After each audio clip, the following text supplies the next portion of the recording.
Everyone thinks Michael Jackson was born a star. They're wrong. He was born a wound, and what he did with that wound changed the entire world. May 16th, 1983, Los Angeles.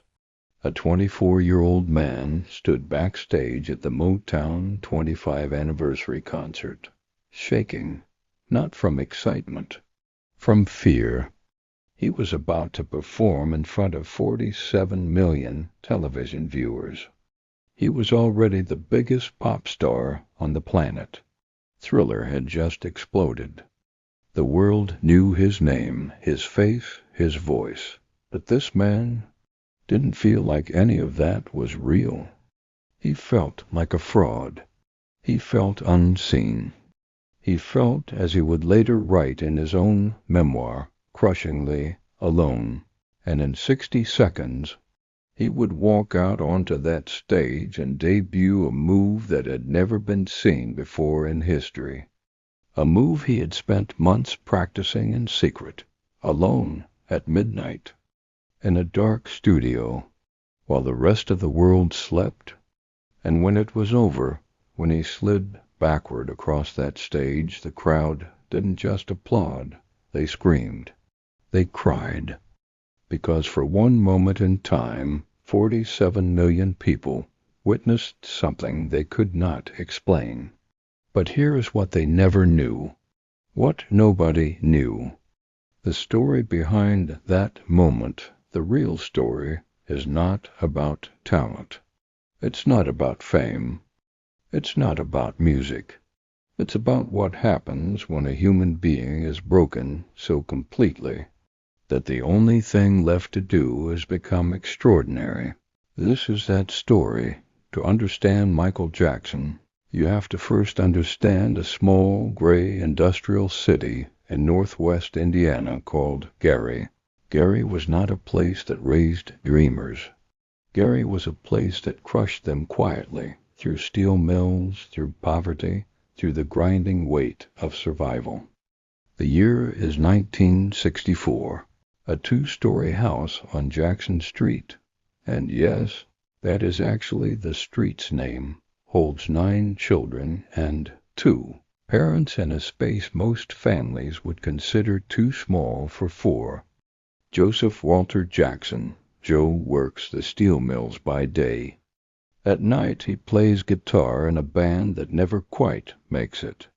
Joe is a man of rigid rules, iron discipline, and an unspoken rage that never fully surfaces, but never fully disappears. Catherine Jackson, Michael's mother, is the warmth in the house, the faith, the softness in the corners of a very hard life. And on August 29th, 1958, into this house, into this city, into this world, Michael Joseph Jackson is born. The 7th of 9 children. Nothing about his birth suggested legend. Everything about his childhood would create it. Joe Jackson saw the talent in his children, and he did something with that talent that shaped everything that followed, for better and for devastatingly worse. He turned it into a machine. Rehearsals were not optional. They were not fun. They were mandatory, structured, and if a mistake was made, a missed step, a wrong note, a moment of laziness, the consequence was immediate and physical. Michael would later describe watching his father's belt come off as one of the most paralyzing fears of his childhood. Joe Jackson has defended his methods. He has said he made his children great. And in the brutal mathematics of the entertainment industry, he was not entirely wrong. But at what cost? While other children in Gary, Indiana were playing kick the can in summer evenings, Michael Jackson was in a living room, rehearsing the same 8 bars of music for the 5th hour in a row. He missed birthday parties. He missed school friends. He missed the chaotic, purposeless, beautiful mess of being a child. And he knew it. He felt it every single day, Later in his autobiography, Moonwalk, Michael would write about the crushing isolation he felt, not just as an adult, but as a child. The sense that his life belonged not to him, but to the performance, to the expectation, to the machine. That wound, that specific wound of a stolen childhood, would become the single most powerful creative force in Michael Jackson's entire life. Everything he ever made was, in some way, about that wound. By age 6, Michael was singing lead in rehearsals. By age 7, he was performing at steelworker clubs in Gary, places that smelled of cigarettes and beer, where grown men would stop mid-conversation and stare at this tiny child on a tiny stage, who moved and sang like something that didn't belong in that world. And honestly, he didn't. In 1968, when Michael was 9 years old, the Jackson 5 signed with Motown Records. The machine had produced its first result. But the machine was just getting started. Here is a truth about the Jackson 5 era that most people gloss over. Michael Jackson was famous before he understood what famous meant. By age 11, he was on national television. By age 12, his face was on lunch boxes, posters, magazines. Girls screamed his name on streets he had never walked before. And behind every single one of those screams was a boy who had never been allowed to simply be bored on a Saturday afternoon. Fame, for most people, is a destination. For Michael Jackson, fame was a cage he was born into. He couldn't go to the mall. He couldn't walk to school. He couldn't have a normal conversation with a classmate without that classmate telling everyone what Michael Jackson had said. He once told an interviewer, years later, that the loneliest he ever felt was in a crowd of thousands of people chanting his name. Think about that. 47,000 people screaming your name, and you feel completely, utterly alone. But here is where Michael Jackson begins to separate himself from every other child star in history. He didn't escape into the pain. He studied it. While other child stars of that era burned out, rebelled, crumbled under the weight of premature fame, Michael Jackson went inward. He read voraciously biographies of Charlie Chaplin, Walt Disney, Fred Astaire. He didn't just admire these people. He dissected them. He wanted to understand the architecture of greatness. What was the thing that made a performer unforgettable? Was it the voice? Many people had great voices. Was it the dancing? Many people could dance. Michael concluded, at an age when most kids were figuring out algebra, that the thing that separated a performer from an icon was one word: intention. Every gesture had to mean something. Every note had to carry emotion. Every performance had to make the audience feel seen, not just entertained. This was not a theory he read in a book. This was something he felt in his bones. And it became the obsessive principle that governed every single creative decision he made for the rest of his life. By the mid-1970s, tensions with Motown had grown. The family moved to CBS Records. The Jackson 5 became the Jacksons. Michael was a teenager now, which sounds simple enough, until you remember that being a teenager while being one of the most famous humans on earth is not simple at all. The media, which had adored him as a child, began to change its tone. They commented on his acne, on his changing voice, on whether he was growing up right. Michael Jackson, a boy who had never had a normal childhood, was now being publicly judged for how imperfectly he was transitioning into adulthood. He internalized this deeply.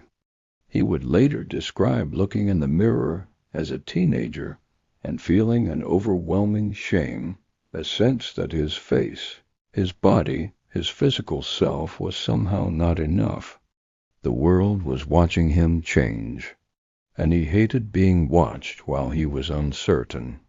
He began to retreat further into his work, and in that retreat, in that desperate, almost feverish hiding inside the creative process, something extraordinary happened. He started becoming who he was always meant to be. 1978. Michael Jackson is 19 years old. He is given an opportunity to record a solo album with one of the most respected music producers in the world, Quincy Jones. Quincy Jones had worked with Ray Charles, with Frank Sinatra, with Duke Ellington. He was, to put it plainly, not a man who was easily impressed. And yet, in his autobiography, Quincy would later write about the first time he truly understood what Michael Jackson was. He said Michael didn't just hear music, he lived inside it. During the recording of what would become Off the Wall, Michael arrived at the studio each day having already composed melodic ideas in his head, not written down on paper, but fully formed in his mind. He would hum entire orchestral arrangements to Quincy, note by note. He would describe the emotional feeling he wanted a particular bar of music to create before the musicians had played a single note. This was not standard practice. This was the behavior of someone for whom music was not a career. It was oxygen. Off the Wall released in 1979 and became a massive success, the first solo album ever to produce 4 top 10 singles in the United States. By any measure, it was a triumph, and Michael Jackson was deeply, quietly unsatisfied. Here is the truth that almost nobody talks about.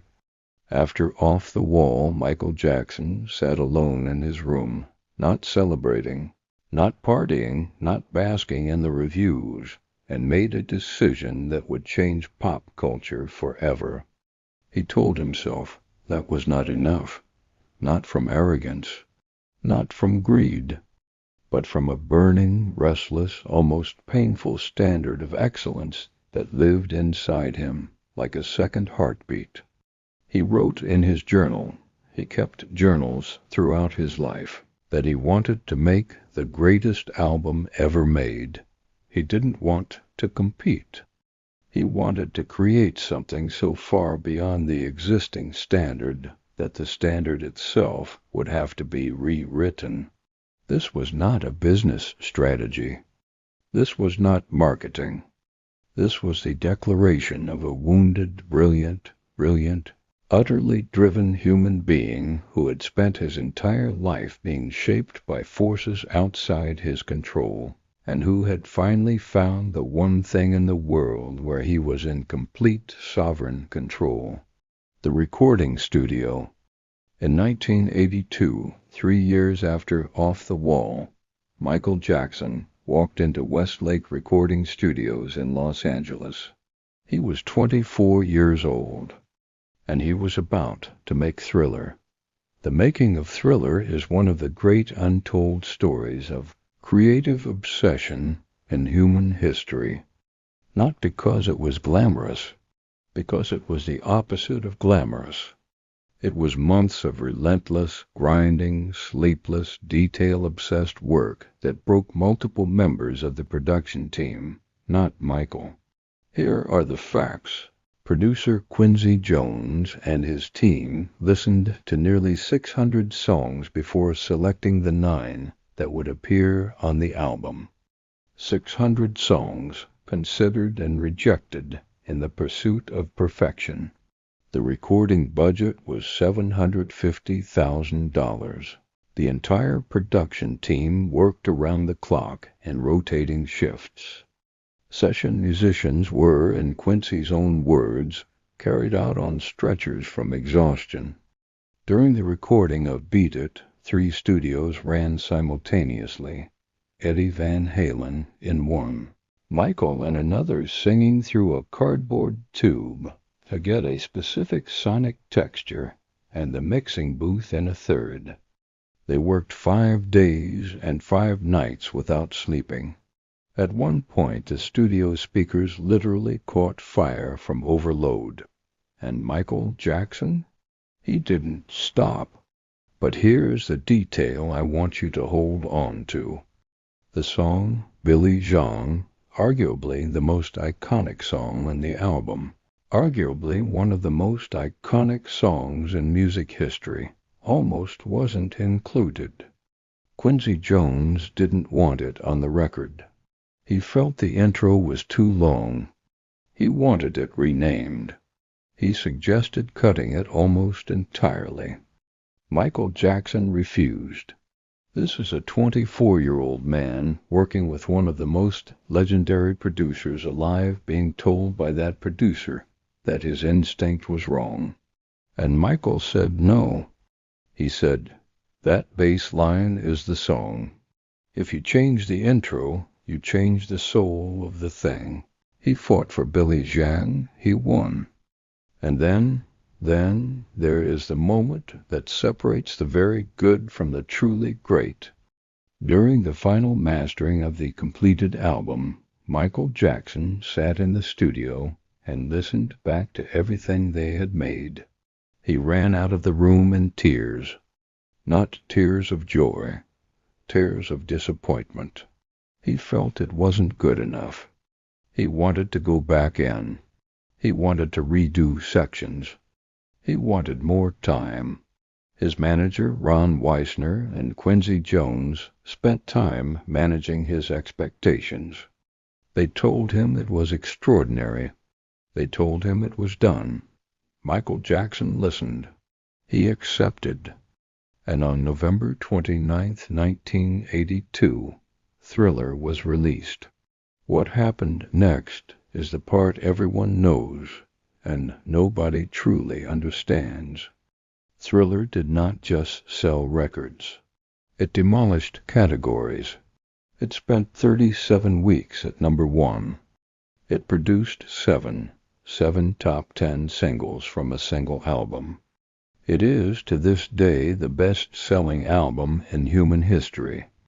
Estimated sales range from 66 million to over 100 million copies worldwide.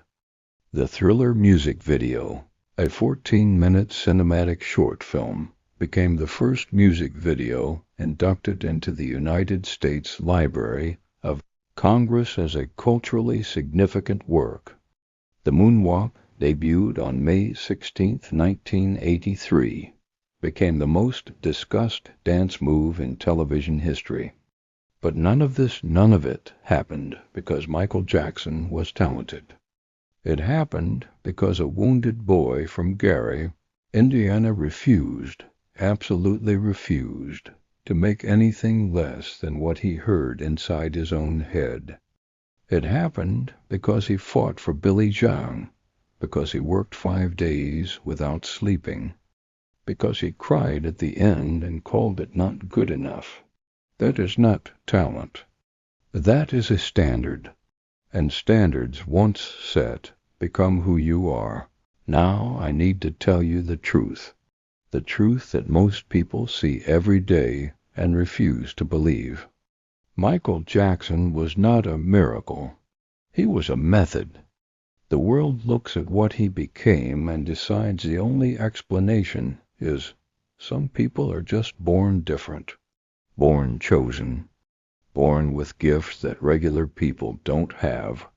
And if you believe that, if you let yourself believe that, then you are safe. Because if greatness is a gift, then you don't have to feel bad for not having it.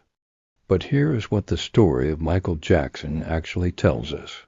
Truth number 1, pain does not disqualify you. It qualifies you. Michael Jackson's greatest art came directly from his deepest wounds. The loneliness of fame became the empathy in his music. The stolen childhood became the obsessive care he brought to creating beauty. The insecurity about his face became the perfectionism that made Thriller perfect. He did not heal his wounds before creating. He created from inside the wounds. You don't need to fix yourself first.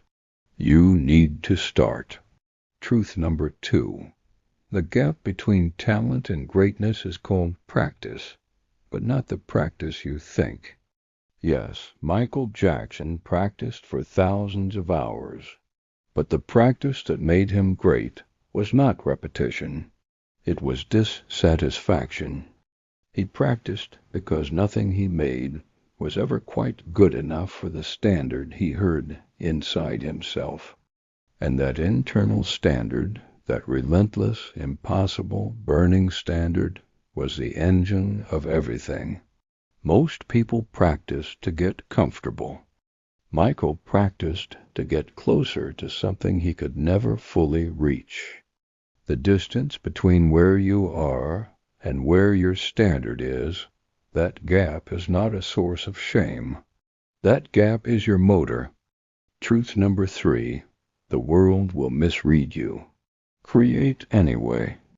Michael Jackson was mocked, ridiculed, and publicly humiliated throughout his life. His appearance was dissected. His eccentricity was weaponized. His kindness was twisted into a punchline. The same man who spent millions of his own money building a children's hospital wing in a country he was visiting was, in the same news cycle, described as bizarre and broken. The same man who could not watch the news without weeping at images of suffering children, who called charity not an obligation but a need, was reduced in most public conversations to a series of tabloid headlines. And he kept creating, not in spite of the misreading, almost because of it, because he understood, at a level most of us only reach much later, if ever, that what the world says about you and what you actually are have almost nothing to do with each other. Truth number 4. The cost of greatness is real, and it is worth paying, but only if you know what you're paying. Michael Jackson paid an enormous price. He paid with his childhood. He paid with his physical health. He paid with his privacy. He paid with his mental peace. I am not here to romanticize that. The goal is not to suffer like Michael Jackson. The goal is to understand that anything worth creating requires something real from you. Not everything, not your sanity, not your life, but something, time, comfort. The opinion of people who don't understand what you're trying to do. The question is not, am I willing to suffer for my dream? The question is, what am I willing to invest in something I actually believe in? Michael Jackson died on June 25, 2009. He was 50 years old. He was rehearsing for a comeback tour, 50 sold-out shows at London's O2 Arena, working 8 to 12 hours a day with a choreographer who later said he had never seen a 50-year-old man move with that kind of precision and commitment. He died the night before a scheduled rehearsal. His last creative act on this earth was preparing to perform. Not for the money, not for the fame. He had both, and they had never made him whole. He performed, he always performed, because when he was in the creative process, he was the closest he ever got to the childhood he was never given. He was free. Thriller is still the best-selling album in human history, over 4 decades after its release. His music has been streamed over 10 billion times across platforms. There are children today who were not yet born when he died who know every word to Billy Zhang. who still try to moonwalk in their living rooms, who feel something when they hear his voice that they can't quite explain. That is not a legacy that marketing creates. That is what happens when one human being pours everything they are, every wound, every fear, every impossible standard, every sleepless night, into the work. The work survives. The work always survives. There is a line from Michael's own autobiography, Moonwalk, that I keep coming back to. He wrote, and I want you to hear this, I want to do something that nobody has ever done before. I want to create something so beautiful that people feel it long after the song is over. Not famous, not rich, not number one. Beautiful.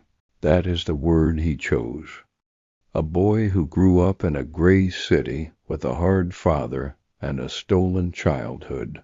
The thing he wanted most in the world was to create beauty. And he did. More of it than almost any other human being who has ever lived. So, let me bring this home. You came here for a story about Michael Jackson, but I think you already know this story was never really about him. It was about you.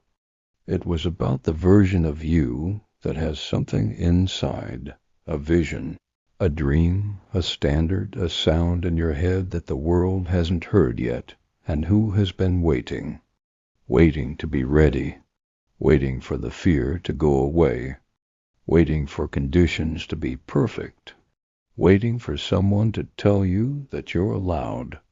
Michael Jackson was never ready. He was terrified at 24. He cried after finishing Thriller. He felt alone at the peak of his fame. He felt his face was wrong, his body was wrong, his life was wrong.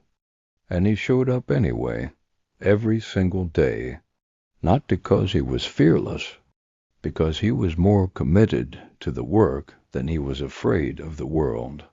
Here's what I want you to take with you. Your wound is not a reason to wait. Your wound is your material. Your obsession is not a flaw. Your obsession is your compass. The gap between where you are and where your standard says you should be is not a sign that you're behind. It's a sign that you're alive and paying attention.